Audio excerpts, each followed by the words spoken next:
pemecatan itu, dan mungkin sebagian orang mikirnya kayaknya Amorim gak jelek-jelek amat ya gitu. Terakhir golnya Mason Mount gak dianulir. Enggak, ada cuplikan hampir 10-0 harusnya katanya.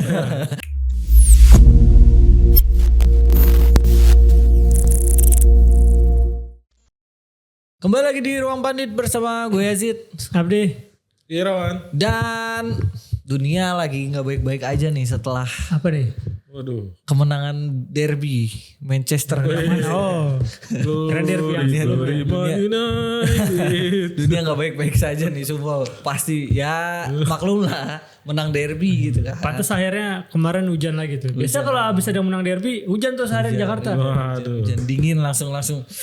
Dingin dah pokoknya Padahal gak ke puncak. Padahal peringkat 5. Cuman kan yang namanya derby ya, gue sebagai ya fans juga mengakui lah kalau namanya derby kan beda ya. Iya, gengsi lah. Gengsi lah. Wajar kita mewajarkan.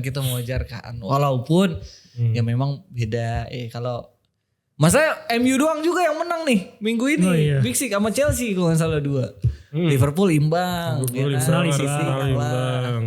Iya, jadi ya wajar aja mereka lumayan jumawa gitu kan. Posisinya juga lagi dempet-dempet sama Liga Champions. Dan sebenarnya soal kemenangan dari City ini, kalau bagi fans-fansnya ya, Dari kayaknya MU. fans-fans MU gitu, fans Manchester United itu kayaknya nggak yang menyangka gitu mas, buat bisa menang lawan City yang sebenarnya baru meresmikan banyak transfer baru juga kayak Antoine Semenyo yang langsung nyetel ya kan gitu. Kayaknya orang kebanyakan fans MU tuh nggak yang apa ya kayak Karena banyak yang jumawa nggak nyangka gitu. ya, Nggak nyangka gitu. Tim mereka bisa sedominan itu lawan Manchester City, sedangkan ya City-nya lagi bagus gitu trennya. Sebenarnya City juga lagi nggak flu juga, bagus iya. ya. Nah itu nggak tahu kenapa tuh, kayaknya mereka kurang pede aja dengan timnya gitu yang baru ganti pelatih. Tapi lu ngelihatnya gimana mas? Apakah ini sebuah momentum biasa ketika Manchester United abis diganti pelatih terus langsung menang atau gimana? Karena kan emang trennya gitu ya. MU ketika ngelepas pelatih kepala terus nunjuk caretaker apa interim gitu yang biasanya itu datang dari legenda klub, umumnya menunjukkan tren yang positif gitu. Ya kita berkaca dari ketika Ole Gunnar Solskjaer gitu kan.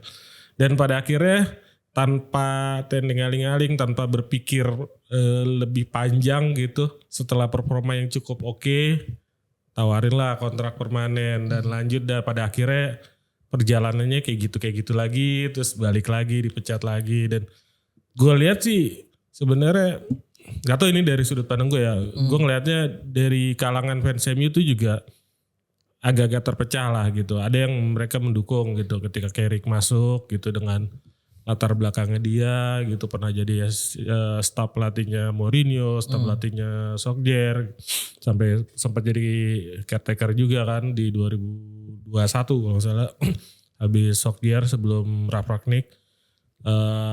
Mereka setuju lah kalau sosok legenda ini dengan Carrick yang juga cukup oke sebenarnya dari tren kepelatihannya waktu di Middlesbrough juga yang nggak jelek-jelek banget gitu, sempat masuk ke babak-babak akhir lah di Piala Liga atau apa gitu, lupa gitu.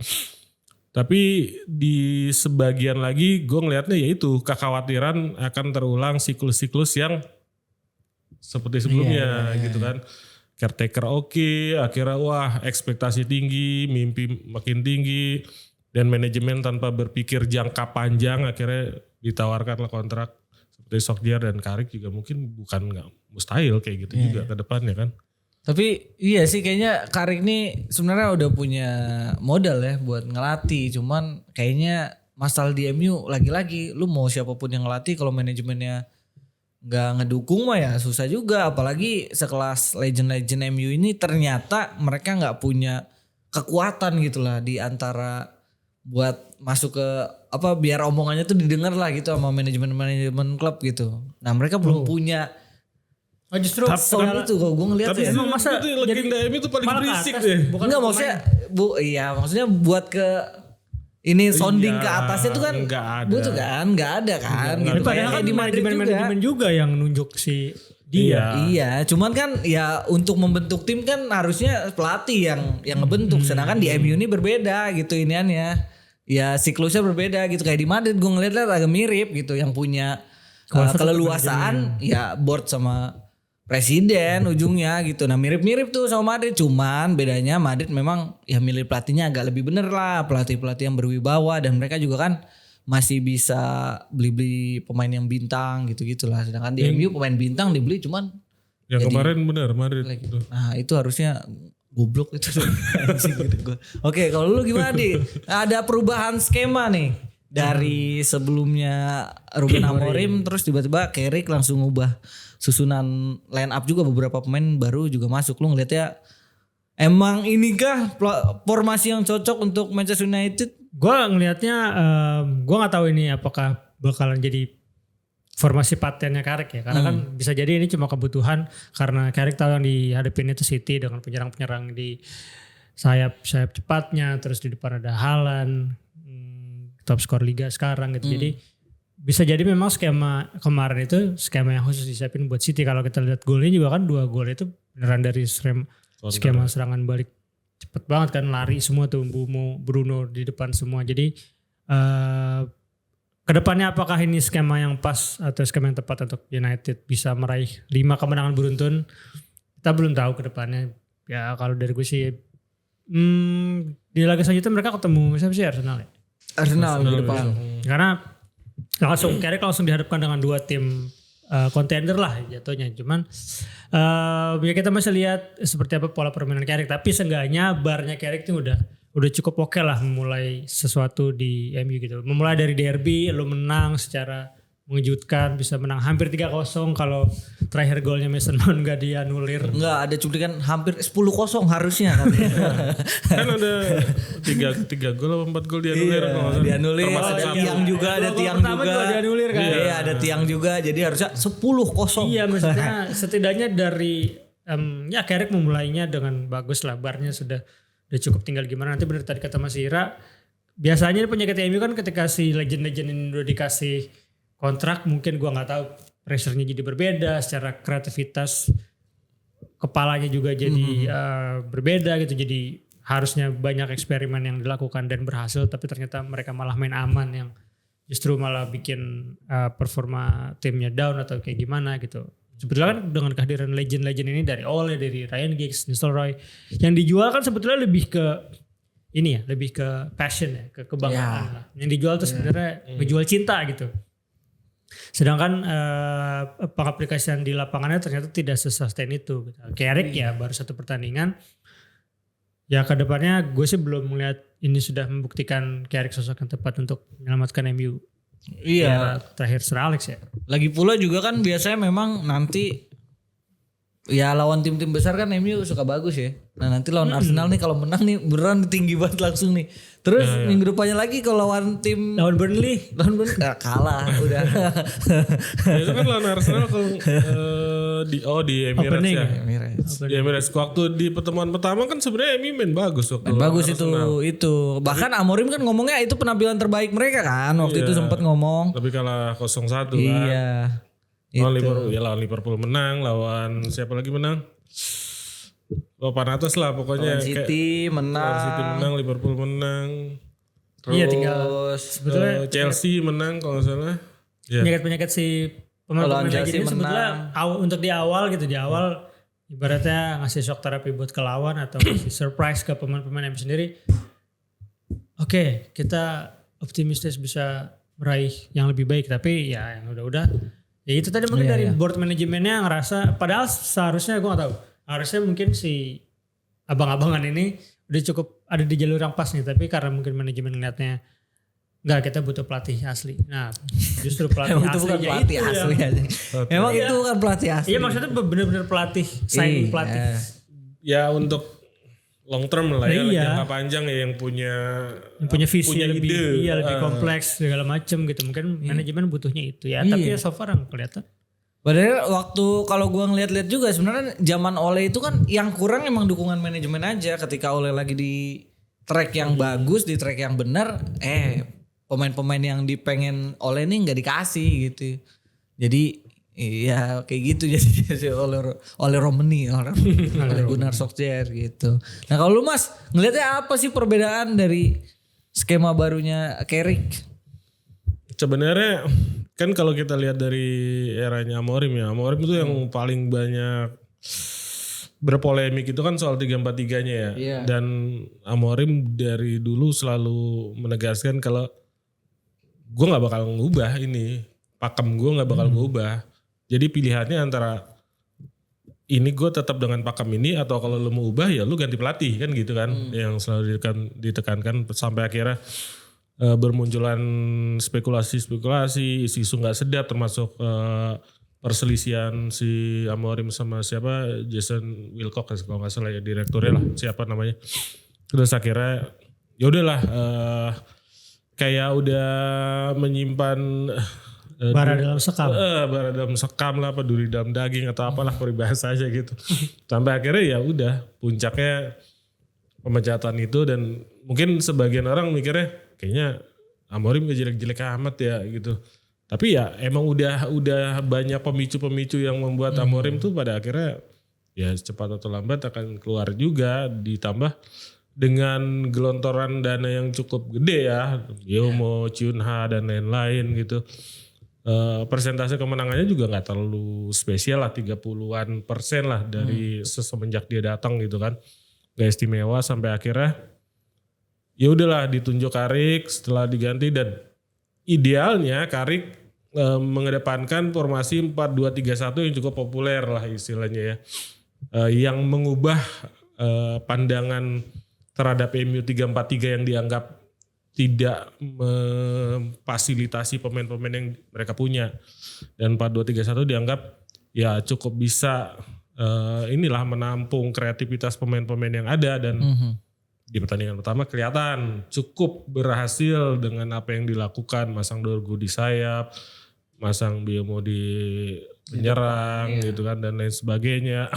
Dan tapi pada akhirnya benar kata Abdi, apakah pola ini mungkin formasinya akan sama mungkin ke depannya dengan fleksibilitas misalnya Carrick ini kan pragmatis ya tipikalnya.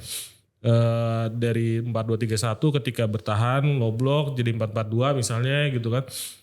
Apakah dengan formasi yang sama ini pemain-pemainnya akan tetap itu-itu juga karena mereka masih punya Sesko, Chunha kemarin di cadangan kan. Amad Diallo kemarin main ya kalau nggak salah. Terus ada beberapa pemain yang belum inilah. Kobi Maino Dorgu aja main Dorgu main di sayap ya itu. Golin. Kobi Maino kan ini kayaknya kalau nggak salah starter pertamanya musim ini. Ya, kalau nggak starter salah pertamanya. Ya itu dan kedepannya gimana? Ya benar kata Abdi masih tanda tanya. Tapi ide yang disampaikan Carrick cukup cukup bisa diterima karena banyak dari kalangan entah itu fans MU mungkin fans lain yang mengamati MU ngelihat nggak cocok nih 3-4-3. Ya apa karena sebetulnya biasanya orang tuh kalau probation kerjanya benar. Kalau udah diangkat kartap udah mulai males-malesan tuh. Aduh ini cocokologi Itu. juga nih. Tapi gejalanya di MU begitu kan. Yang terlihat sih seperti itu ya, yang terlihat ya. Dari zaman oleh sana Will ya pertama oke, tapi kesini-sininya makin oleng. Makin oleh lagi. Ya kalau Oleh kan bener tadi gara-gara ya dia nggak dikasih Iya, pemain-pemain terlepas ini. dari itu Sedangkan juga gitu. si pemain-pemain yang dia punya juga kayak Rashford ya angin-anginan ya kan. Iya, itu memang udah. Waktu itu mah. Rashford memang udah. Tapi Rashford waktunya kayaknya bagusnya emang di era Ole deh. Paling Iya, peak sempat makanya sempet naik banget waktu itu. Peaknya dia tuh. Tapi harus ada di titik, dia udah ada di titik yang kalau ini anak nggak di restart bakal stuck di situ aja udah makanya minggir ke Barcelona. Iya, dipinjemin ke Barcelona Angkat dulu. piala. Ya bagus juga di Barcelona. malah berharga ya lagi-lagi ya gitulah itu ya yang bikin cocokologi pemain yang keluar dari MU itu Oh, iya. bagus ya karena pemain-pemain tersebut lah kayak Højlund jadi jago lagi. Scott Anthony walaupun McTominay. kemana Anthony musim ini gitu kan. Tapi kan musim kemarin tiba-tiba naik kayak gitu. McTominay jadi MVP Serie A. Itu dia. Mana ada yang Tomat Naples sama tomat Manchester katanya beda. sampai ada yang bilang kan gitu ya McTominay di Serie A jadi bagus berarti liganya doang yang jelek. Ya hampir. Ya, ya begitulah maksudnya ini aneh. Cuman memang gue ngeliatnya formasi kan nggak ada yang salah ya dengan formasi 3-4-3 apapun iya, itu kayaknya kan Formasi bebas, Iya, yang karena penting kan siapa yang sistem pakai. permainannya. Iya, pada akhirnya kan di lapangan kayak kita nggak se-textbook itulah kayaknya kalau main bola kan. Karena kan ada misal starting 4 back ketika lagi gameplay ada 3 back kan bisa switch Iya, kayak gitu. bisa semuanya. Idenya, ide permainannya kan, sistemnya bukan Dan- formasi. Yang jadi masalah adalah kebanyakan dari kita mungkin sadar bahwa Manchester United ya kalau lawan tim besar sebenarnya dari musim kemarin bisa ngasih perlawanan gitu, bisa ngasih perlawanan dengan permainan pragmatis mereka, dengan skema counter attack mereka, permainan lebih direct gitu. Apalagi Bruno kan ketika dapat apa ya kayak counter itu dia lebih cepet aja gitu pikirannya. Switchnya cepet. Transisinya cepet, keputusannya bagus banget gitu. Beda sama ketika dia dihadapkan dengan tim-tim yang lebih low block gitu. Tim-tim mediocre lain kan ya lebih low block. Lu ngelihatnya ini jadi masalah kan atau Carrick bisa menemukan obat? Ya, sebetulnya kalau terus-terusan kayak gini artinya kan kalau dari pertanyaan lu asumsinya MU itu bingung ketika megang bola kan. Ya. Ini bola harus diapain, ini bola harus dikemanain apalagi lawannya low block. Sedangkan ketika lawan tim-tim kayak City kemarin, kayak Liverpool yang bermain lebih menyerang, ya enak aja mereka dengan skema 4 back nunggu 3 pemain cepatnya di depan langsung counter press ke depan, counter attack dan segala macem gitu. Sebetulnya kalau ke depannya akan seperti ini terus, iya nggak mungkin kayaknya MU, maksudnya tim di level itu punya masalah yang bisa kita analisis ketemu masalahnya gitu. Iya sih. Maksudnya mungkin di sana lebih kompleks daripada itu ya. Dia lebih dari cuma sekadar gue bingung nih bola mau gue kemanain. Ya kali lo lebih rutin latihan dan lebih punya pemahaman taktik yang lebih matang dari kita kali gitu ya. Sebetulnya gitu ya. Cuman sebetulnya ya tinggal gimana pembuktiannya di lapangan gitu. Kalau ya dari tadi kita bahas skema apapun sebetulnya sama aja tergantung siapa yang main, sistemnya siapa yang nerapin, bertahan seperti apa, menyerang seperti apa gitu. Kalau kata Hector Suto kan kayak gitu, detail dan nyerang itu harus masing-masing tuh beda. Jadi kayak Hector Suto aja. Iya. Langsung lari ke saya. Biasalah. Iya. Habis Habis ngobrolnya sama pelatih nih kita, ngobrol sama pelatih. Lu berasa jadi kayak pemain ya. Maksudnya kayak gitu terlepas dari stuck yang dialami MU di lini depan kah. Sebetulnya ke depannya ya solusinya harus dicari tergantung karakteristik lawan si MU juga kan. Arsenal seperti apa, City. Pasti Carrick juga kenapa semalam dia naruh 4 back, kenapa dengan pertimbangan counter attack dan segala macam pasti udah dilihat karakteristik lawannya. Itu sih. Iya. Dan gue juga setuju juga bahwa sebenarnya inilah Manchester United gitu ya, mereka bermain fleksibel aja gitu, bermain untuk menang, nggak ada Kayak Bojan.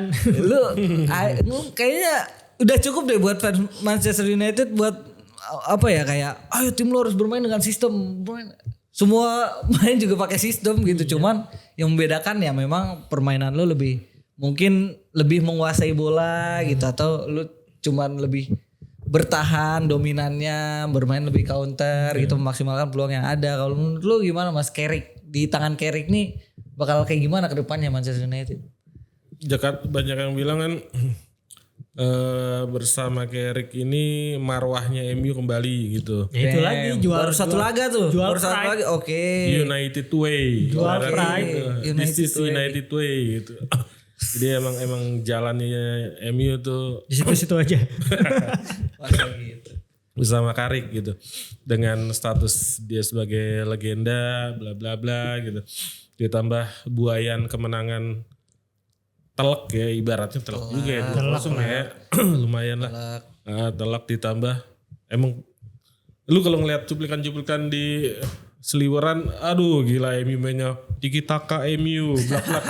Itu apa sudah unggul ya? Iya kayak kita kalau anggaplah fans MU yang nggak nonton full, kita pasti dibuai anjir MU gue udah sejago ini gitu. Jadi kayak ekspektasinya udah makin tinggi segala Padahal macam. musim lalu MU digitu sama Liverpool di Old Trafford. Iya jadi kalau gue ngeliat sih sebenarnya Carrick ini kehadirannya anggapannya sebagai apa ya? MU berada di safe hands lah. Tangan yang aman untuk melalui perjalanan sampai akhir musim, anggaplah gitu. Tapi gue nggak ngelihat Carrick ini sebagai solusi jangka panjang gitu, karena anggaplah MU emang minta Carrick menangani tim sampai akhir musim. Oke, sampai akhir musim dengan ekspektasi, dengan target, bla bla bla, harapannya ke Liga Champion. Bahkan kalau memang di tengah jalan sebelum akhir musim Carrick ternyata nggak achieve, yang nggak ada salahnya MU dari sekarang udah harus berpikir untuk nyari pelatih kan baru gitu, kandidatnya siapa, udah dipersiapkan gitu untuk jaga-jaga jangan sampai zona UCL misalnya yang udah di depan mata tiba-tiba hilang gitu, jangan sampai begitu, atau bahkan merosot ke degradasi lagi. Tapi kalau gue ngeliat intinya Carrick ini ya safe hands-nya MU sekarang gitu, emang solusi amannya MU gitu, karena sejak zaman dulu juga solusi amannya tunjuk legenda jalan, tunjuk legenda jalan. Padahal gitu. iya ya, kadang gue trauma juga sih sama legenda kalau ngelatih gitu. Ya belum ada yang apa ya. Karena kayak legenda klub ngelatih klub sukses nggak tahu selain Ancelotti. Generasi saya sih Zidane. Conte ya. Juventus. Tapi gue jadi inget tadi kata ini ya coach Hector Soto bahwa bukan kata dia sih, maksudnya gue ngelihat ya Hector Soto kan dia bukan pemain yang baik gitu, tapi bisa jadi pelatih yang ya cukup baik lah gitu kalau sekarang lihatnya di timnas. Nah inilah yang terjadi nih, pemain-pemain bagus padahal harusnya mereka punya inian lebih ini ya kayaknya buat jadi pelatih bagus tuh. Tapi kayak enggak juga karena Iya, ada makanya maksudnya padahal mereka punya banyak ngerasain hal lah langsung gitu. atmosfer, iya. Gitu, banyak hal yang harusnya bisa membuat mereka jadi pelatih bagus, tapi kok kayaknya enggak juga gitu kayak mungkin ternyata. lu punya teman pinter gitu, dia tahu banyak hal tapi dia nggak bisa ngajar. Iya, benar juga. Ya mereka punya privilege, punya keuntungan lah dengan modal pengalamannya dia bermain, tapi bukan berarti akhirnya tangannya dia bisa Taufik Hidayat? Iya bisa jadi Midas gitu Yes ibaratnya. sih. Iya, Hidayat? Kurang itulah. Maksudnya kalau sama legenda tuh ya kita nggak bisa terlalu ini juga ya, kasihan juga masa ya. Kalau gue pribadi udah trauma ya sebagai fans Madrid, akhirnya Xabi Alonso tiba-tiba langsung ditendang kayak gini, jadi kayak kasihan aja legasi mereka lah gitu. Manajemennya. Tapi sebetulnya kalau klub gede mau revive untuk balik lagi ke level yang lebih oke, sebetulnya emang butuh waktu sih. Butuh waktu nggak semusim 2 musim, nggak usah jauh-jauh, lihat Arteta sekarang aja. Arteta 6 musim belakangan kurang dibully apa gitu, kurang dijadi bahan bulan-bulanan apa, tapi seenggaknya dalam kurun 6 waktu itu ada progres yang tetap dari yang Arsenal identik dengan peringkat 4 membaiklah jadi identik dengan peringkat 2 gitu. Jadi dengan itu arahnya tuh. maksudnya butuh waktu. Dulu Liverpool 2015 waktu Klopp datang kan gak langsung yang emang musim pertama Klopp langsung ke final, cuman kan kalah dua-duanya, tapi setidaknya musim-musim setelahnya progresnya kelihatan jelas dari segi permainan, dari segi kultur tim, identitas tim udah mulai kebentuk ya. MU kalau emang mau balik lagi ke zaman kayak era Sir Alex ya harus sabar, fansnya juga harus tahu, nggak bisa setahun 2 tahun gitu. Iya, fansnya sebenarnya udah sabar kemarin kan sama Amorim sebenarnya udah dan Amorim juga sebenarnya udah ada progres gitu dari hampir degradasi kan sekarang udah ke Eropa. Lagi juga beberapa teman gue yang fans MU juga berpikir ya udahlah Amorimnya dulu tahankan berapa lama lah gitu, karena idenya udah kelihatan kok gitu. Tinggal Cuman di sepak bola modern kayak gini emang itu sih maksudnya jadi pelatih itu susahnya, dituntut benar-benar terus bahkan kayaknya Guardiola pun tidak dalam situasi yang aman kalau menurut gua, bahkan itu untuk Guardiola ya, maksudnya aman untuk 5 tahun pekerjaan tuh kayaknya nggak juga deh kayaknya Guardiola. Lu juara musim ini, juara musim berikutnya, musim besoknya lu ada di papan bawah ya out. Itu Arne Slot ya kan? Itu dia makanya. Berat juga jadi pelatih tuh sekarang tuh. Makanya legenda yang ngelatih tim yang pernah membesarkan namanya tuh sangat berisiko kalau berisiko itu. Ketika lu gagal nama lu udah tercoreng lah gitu. Lampard ya banyak lah contohnya, banyak lah. Xavier ya. Makanya kayaknya yang bisa tembus tuh di era sekarang Zidane, era terbaru ya. Sama Conte udah itu. Walaupun Conte di Eropa gak sedominan itu, tapi maksudnya kalau mau di contoh prime-nya Zidane lah.